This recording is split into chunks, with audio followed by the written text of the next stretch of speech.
A chilling tale of the unknown. My grandma used to tell me scary stories when I was little. There's one I'll never forget. I was 10 years old when Grandma came to live with us. It was about 6 months after Granddad passed away, and I guess looking back, she must have been lonely in that big house of theirs, rattling around with only the grief and memories for company. So, despite a few protests from Mum, my parents took her in. There were no protests from me, none at all. Grandma was loud and fun, and I loved her. She had an almost limitless supply of boiled sweets, and she'd always slip me a couple whenever she saw me.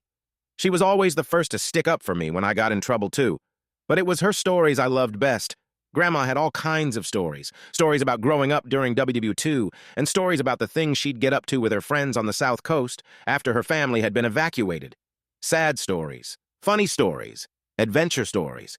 But it was her scary stories that were my favorite. Grandma had lots of scary stories.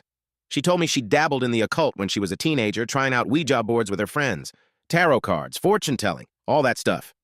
Most of the stories I'd laugh off, or forget about not long after she was done telling them, but there were a couple that really did spook me a bit. I was only 10 at the time, you have to understand, and Grandma certainly knew how to bring the stories to life. She'd shut off the lights in my room so only the glow of the night sky shone through the curtains, and she'd shuffle in real close enough so I could see the wrinkles on her face and smell the boiled sweets on her breath. Close enough so her deep blue eyes could stare straight into mine. She must have given me nightmares with a few of those tales, but now, years later, there's only one that I can still remember, only one that stuck with me. The story about the shower and Mr. Longfingers. Grandma told me about Mr. Longfingers one night after I asked about her baths. Grandma used to love her baths. She'd spend ages in them, light candles and incense, and lie in the tub humming to herself until the water turned cold. It drove my mom crazy. But when I asked her why she loved them so much, she said it was the only place she could relax. It was the only place that was safe for her to relax. You know, people like me who are, well, more sensitive to certain things, we have to have baths, she told me seriously one night, shuffling closer on the bed. I couldn't possibly spend that long in the shower. It'd be far too risky.